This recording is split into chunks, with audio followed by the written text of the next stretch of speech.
आज सुनते हैं मेहर की कहानी। मेहर की ये जुबानी, ऊपर वाला मेहमान। मुझे आज भी याद है जिस रात सब कुछ बदलना शुरू हुआ।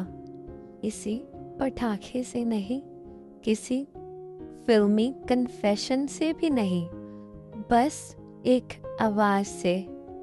बिल्कुल स्टूपिड, बिल्कुल नॉर्मल, लेकिन सीधा मेरे सर के ऊपर से। मेरी बिल्डिंग से तो शाम के बाद बहुत शांत होती है। हल्का सा लिफ्ट का डिंग, दरवाज़ा बंद होने की आवाज़, कभी कभी दूर से किसी के हंसने की हल्की सी गूंज, और फिर वापस सब शांत। नर्म गरम सी खामोशी। मुझे ये सब पसंद था। कम से कम मैं खुद को यही बोलती थी कि मुझे ये सब पसंद है। उस रात भी सब वैसा ही था। मैं अपनी फेवरेट लूज टी शर्ट में, कोजी शॉर्ट्स, बाल बिखरे से हुए थे। सोफे पे पैर पसार के बैठी थी। टेबल पे छोटी सी मोमबत्ती जल रही थी। लैपटॉप फाइनली बंद था। हाथ में एक किताब जो मैं पिछले 3 हफ्ते से दोबारा स्टार्ट करने का प्लान बना रही थी। बैकग्राउंड में हल्का सा गाना चल रहा था, वो भी इतना धीरे कि सिर्फ मूड बना रहे। कुछ ऐसा नहीं जो तड़क भड़क हो, बस रोमांटिक। एकदम नॉर्मल शाम थी जिसमें कुछ खास होना तो नहीं चाहिए था। फिर आवाज आई, एक जोर का धड़ ऊपर से। मैं एकदम ठंडी पड़ गई। सीधा छत की तरफ देखा, जैसे वो मुझे जवाब दे देगी कि ये क्या हो रहा है। फिर एक और धमाका, फिर कोई हैवी चीज खींचने की आवाज, जैसे कोई पूरा सोफा घसीट के ले जा रहा हो। पहले तो मैंने मैच्योर बनने की पूरी कोशिश की। बुक का पेज भी पलटा, खुद से कहा, रिलैक्स मेहर, कोई नया नेबर होगा, फर्नीचर इधर उधर कर रहा होगा, 2 मिनट में खत्म हो जाएगा। पर खत्म नहीं हुआ, और जोर जोर से होने लगा। इतना जोर से होने लगा कि छत भी हिलने लगी। बुक को अपनी गोद में रखकर मैं सीधा एक टक से ऊपर देखने लगी। लाइट का बल्ब हल्का सा हिल रहा था, जैसे उसको भी शिकायत थी। मैंने ठंडी सांस छोड़ी और एकदम गुस्से भरे मन से बोला, ये सही है। एक शांत शाम भी जिंदगी को मंजूर नहीं। मैंने इत्मीनान से शिकायत की।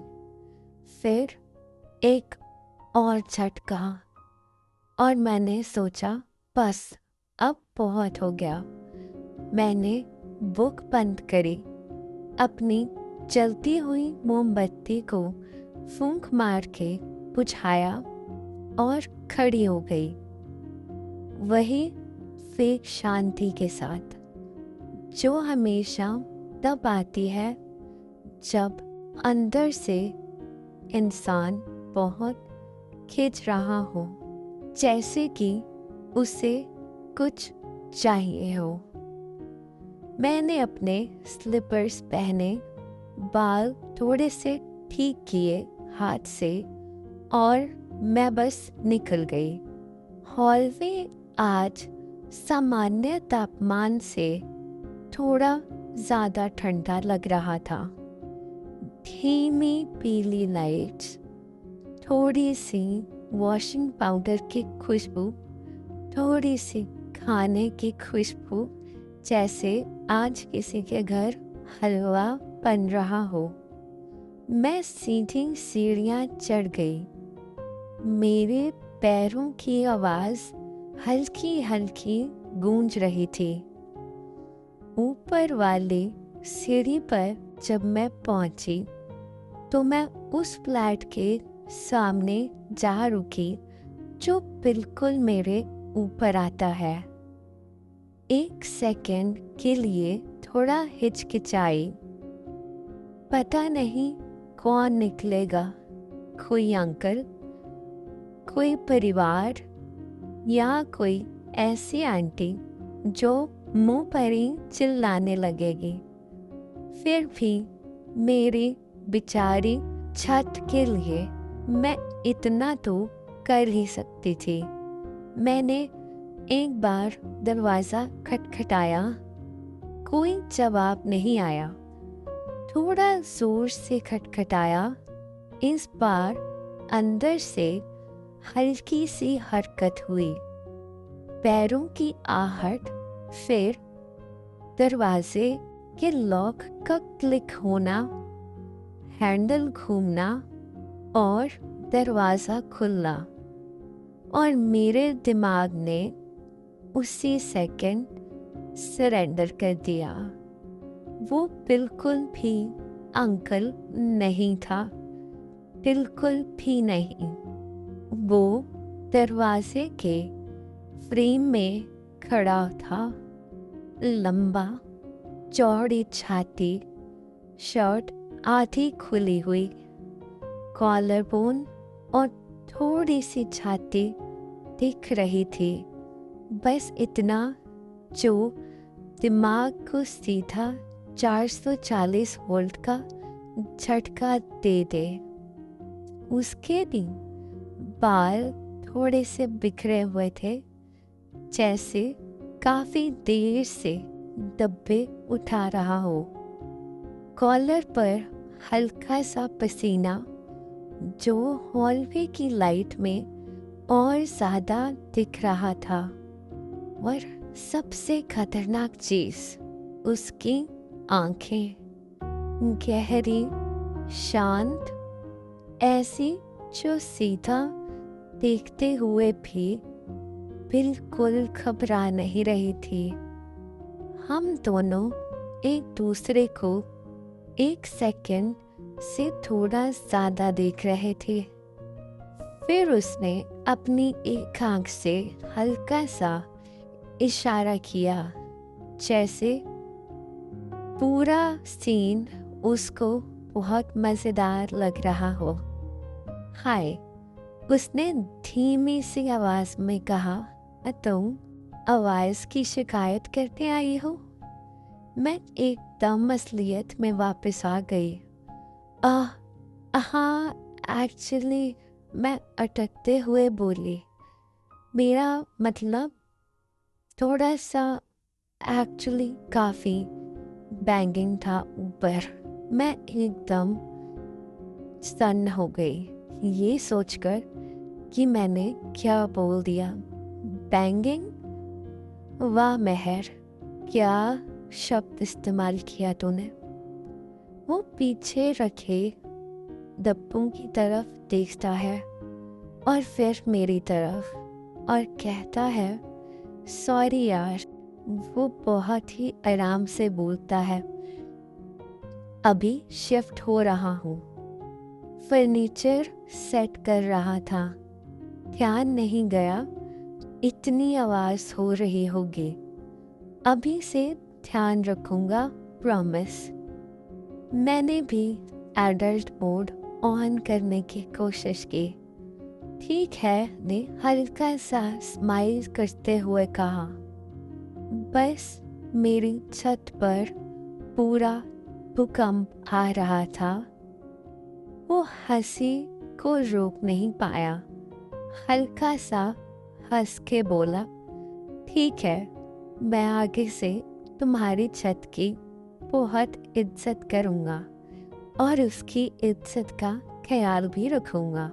हम दोनों के बीच एक छोटा सा पॉज आया और फिर वो बोला, मेरा नाम अरमान है, अभी ऊपर शिफ्ट हुआ हूँ। मैंने दिल में सोचा, ये भी सही है, शक्ल भी फिल्मी और नाम भी फिल्मी। मैं मेहर, मैंने जवाब दिया, नीचे वाले फ्लैट में रहती हूँ, बिल्कुल तुम्हारे नीचे। ये बोलते ही मुझे खुद ही रियलाइज हुआ कि ये लाइन कितनी गलत हो सकती है। उसकी आंखों में एक हल्की सी चमक दिखी, ज़्यादा नहीं, बस इतनी कि मैं खुद उसे देख पा रही थी। वो सिर हल्का सा झुका के बोला, सीधा नीचे, अच्छा है, मैं ध्यान से चलूंगा फिर। वो मेरे साथ फ्लर्ट नहीं कर रहा था, पर जिस लहजे से वो बोल रहा था वो सीधा मेरे दिल तक पहुंच जाता है। एक सेकंड के लिए मेरे दिल की धड़कन बिल्कुल थम सी जाती है। मैंने जल्दी से नॉर्मल बनने की कोशिश की और कहा, वेलकम टू द बिल्डिंग। अगर कभी रैंडम चीखने की आवाज़ सुनो तो वह मैं ही हूँ, अपने वाईफाई से लड़ती हुई। ये बोलकर मैंने उससे इजाज़त ली और अपने अपार्टमेंट में आ गई। मैं बालकनी में खड़ी होकर उसकी किचन देख रही थी। वो बिना अपनी शर्ट के कुछ बना रहा था। फिर मुझे लगा कि उसने मुझे हल्का सा देख लिया। ये सोचकर मैं फट से पीछे हो गई और इतनी देर में मेरे दरवाजे पे एक खटखटाहट हुई। कौन था? सामने देखती हूँ तो वो अरमान खड़ा था। वो मेरे लिए कुछ बना के लाया था। वो मेरे से आवाज़ के लिए माफ़ी मांगने आया था। वो जो भी बना के लाया था वो बहुत ही स्वादिष्ट था। फिर कुछ दिन बाद बहुत तेज़ बारिश हो रही थी। मैं बाहर कुछ सामान लेने जा रही थी कि इतने में अरमान भी आ गया। हम दोनों थोड़ा सा चले। चलते चलते मुझे बहुत ठंड लगने लगी और अरमान ने अपनी जैकेट उतारकर मुझे दे दी। हम रास्ते में खूब ढेरों बातें करते हुए आए। हमें पता भी नहीं लगा कि कब हमारी उंगलियां एक दूसरे से लिपट गई। हम सारा वक्त हाथ पकड़े हुए थे। फिर जब हम घर आए, थोड़ी देर बाद अरमान फिर कुछ बनाकर मेरे लिए मेरे अपार्टमेंट में लेके आया। उसकी शर्ट के बटन उसी तरह खुले हुए थे। मैं खुद को आने की बहुत कोशिश कर रही थी कि मुझे ये सब नहीं करना चाहिए, पर दिल है कि मानता नहीं। थोड़ी देर बाद लाइट चली गई। वे में अंधेरा था। मैं अपनी फ्लैशलाइट से हॉलवे देख रही थी। पूरा कॉरिडोर एकदम खाली था। अरमान, मैंने उसे बुलाया और उसने मेरी घर की बिजली का स्विच बोर्ड ठीक किया। वो धीरे से मेरी तरफ चलना शुरू करता है। धीरे धीरे इतने में लाइट वापस आ जाती है और फिर हम दोनों उसका लाया हुआ खाना खाते हैं। वो मुझे अपने हाथ से खिलाता है। वो मेरे बहुत करीब था, इतना करीब कि मैं उसकी सांसें महसूस कर पा रही थी। मैं जितना भी इससे दूर भागना चाहती थी, पर मेरा शरीर तो कुछ और ही कह रहा था। मेरा जिस्म उसके पास जाने के लिए तड़पता था। फिर थोड़ी देर बाद अरमान अपने फ्लैट में चला गया। उसी रात मैंने हरे रंग की बहुत सुंदर नाइटी पहनी थी। मैं अरमान के बारे में सोच ही रही थी कि इतने में अरमान का मैसेज मेरे फ़ोन पे आता है। क्या तुम फ्री हो या कुछ कर रही हो? मेरा दिल एकदम बैठ सा गया। मैंने अपनी कांपती हुई उंगलियों से उसे रिप्लाई भेजा, मैं फ्री हूँ। ये लिखते ही मेरा दिल थम सा गया। मुझे नहीं पता था आगे क्या होने वाला है। मैं तो बस उसके आने का इंतज़ार कर रही थी। मैं शीशे में खुद को निहारती हूँ। मुझे नहीं पता क्यों मैं चाहती थी कि मैं सुंदर लगूं, वो मेरी तरफ आकर्षित हो। खुद को आईने में कुछ सेकंड निहारने के बाद मैं धीरे से अपने लिविंग रूम में जाती हूँ और देखती हूँ कि सब सामान अपनी जगह पर पड़ा है। पता नहीं उस दिन क्यों मुझे बहुत बेचैनी थी। मैं चाहती थी कि जब अरमान मेरे घर पे आए तो सब कुछ बिल्कुल सही हो। थोड़ी देर में दरवाजे पे खटखट होती है। आज अरमान ने कुछ नया बनाया था जो कि वो मेरे लिए बना के लाया था। मैं उसे देखकर बहुत खुश थी। वो अपनी खुली शर्ट में बहुत ही सुंदर लग रहा था। जी तो चाहता था उसका बनाया खाना एक तरफ रखूं और उसी पर टूट पड़ूं, पर कमबख्त अमा अभी उस चीज़ का नहीं था।